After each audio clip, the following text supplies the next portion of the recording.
ഒരുപാട് സങ്കടങ്ങൾക്ക് ശേഷമുള്ള സന്തോഷത്തിന് ഇരട്ടി മധുരമായിരിക്കും അല്ലേ?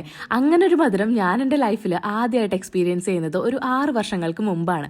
അതായത് 2019 നവംബർ 26 രാവിലെ 9:18 ഞാൻ ആദ്യമായിട്ട് ഉമ്മയായ ദിവസം. അങ്ങനെ എൻ്റെ അഫിക്ക് 6 വയസ്സായിരിക്കുകയാണ്. പുതിയ ഷർട്ടും പാൻറ്റും ഷൂ ഒക്കെ ഇട്ട് ആൾ സ്കൂളിലേക്ക് പോകാൻ വേണ്ടി ഒരുങ്ങാണ്.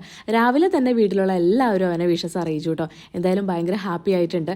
പിന്നെ ഇന്നിപ്പോൾ ബർത്ത്ഡേ ആയതുകൊണ്ടും പുതിയ ഡ്രസ്സൊക്കെ ഇട്ട് സ്കൂളിൽ പോകുന്നതുകൊണ്ടും ആവശ്യത്തിലധികം എക്സൈറ്റ്മെൻറ്റ് ഉള്ളത് ഫുഡൊന്നും വേണ്ടായിരുന്നു കേട്ടോ. അങ്ങനെ ഞാൻ അവനെ ബസ് കയറ്റി വിടാൻ വേണ്ടിയിട്ട് പോവാണ്. ഇവിടെ അവനൊരു സർപ്രൈസ് ഉണ്ട് കേട്ടോ. എല്ലാ ദിവസത്തെയും പോലെ തന്നെ അവൻ ബസ്സിലേക്ക് കയറുന്നുണ്ട്. പക്ഷേ ഡ്രൈവർ സീറ്റിലിരിക്കുന്ന ആളെ കണ്ടിട്ട് ശരിക്കും ഒന്നും ഞെട്ടി. രാവിലെ മൂവാറ്റുപുഴ വരെ പോവാന്ന് പറഞ്ഞ് വീട്ടിൽ നിന്ന് ഇറങ്ങിയ ബാപ്പിയാണ് ഡ്രൈവർ സീറ്റിലിരിക്കുന്നത് കേട്ടോ. എന്തായാലും 2 ദിവസത്തേക്ക് ഇക്കയാണ് സ്കൂൾ ബസ്സിലെ ഡ്രൈവർ.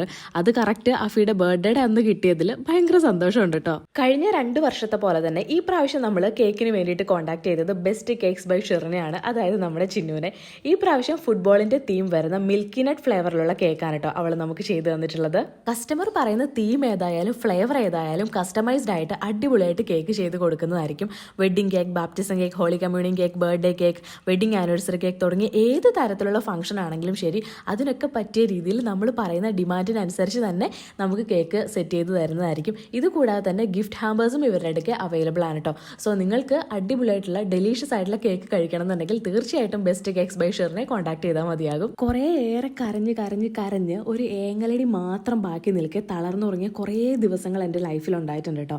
ആ ഒരു ടൈമിൽ എപ്പോഴോ ഉദരത്തിൽ നേരിയൊരു അനക്കം സൃഷ്ടിച്ചുകൊണ്ട് മാസങ്ങളായിട്ട് ഞാൻ നേരിട്ടുകൊണ്ടിരുന്ന പല കാര്യങ്ങൾക്കും അറുതി വരുത്തി വരുത്താനാണ് കേട്ടോ ഇവൻ. സത്യം പറഞ്ഞാലുണ്ടല്ലോ എനിക്കൊരു പുതുജീവൻ നൽകി ഉയർത്തെഴുന്നേൽപ്പിച്ചത് ഇവനാണ് കേട്ടോ. എൻ്റെ കെട്ടുപോയ ചിരികളെയൊക്കെ തിരിച്ചു തന്നത് ഇവൻ തന്നെയാണ്. എൻ്റെ സന്തോഷങ്ങൾക്ക് ഇവൻ്റെ പ്രായമാണല്ലോ എന്ന് ഞാൻ എപ്പോഴും തന്നെ ഓർക്കാറുണ്ട്. ഇന്നും ഉമ്മിക്ക് ഞാനില്ലേ ഉമ്മി എന്ന ഒറ്റ വാക്കിൽ എൻ്റെ സർവ്വ പ്രശ്നങ്ങൾക്കും പരിഹാരമാകുന്നത് എൻ്റെ അഫിയാണ്. ഈ ഒരു ആയുസ് മൊത്തം ഞാൻ ഈ കുഞ്ഞു മനുഷ്യനോട് കടപ്പെട്ടിരിക്കുന്നുണ്ട്. സോ ഇങ്ങനെയൊക്കെ ആയ എൻ്റെ അഫിക്ക് 1000 ജന്മദിനാശംസകൾ. ഒരു വ്യത്യാസവും ഇല്ലാതെ നിനക്ക് ചുറ്റുമുള്ളവരെ ഹൃദയം കൊണ്ട് സ്നേഹിക്കാൻ പറ്റട്ടെ. നീ നിൽക്കുന്നിടം സ്നേഹം കൊണ്ട് മാത്രം നിറഞ്ഞിരിക്കട്ടെ. ഏതൊരാൾക്കൂട്ടത്തിനിടയിലും ഒറ്റപ്പെട്ടു പോകാതിരിക്കട്ടെ. Happy birthday Afi.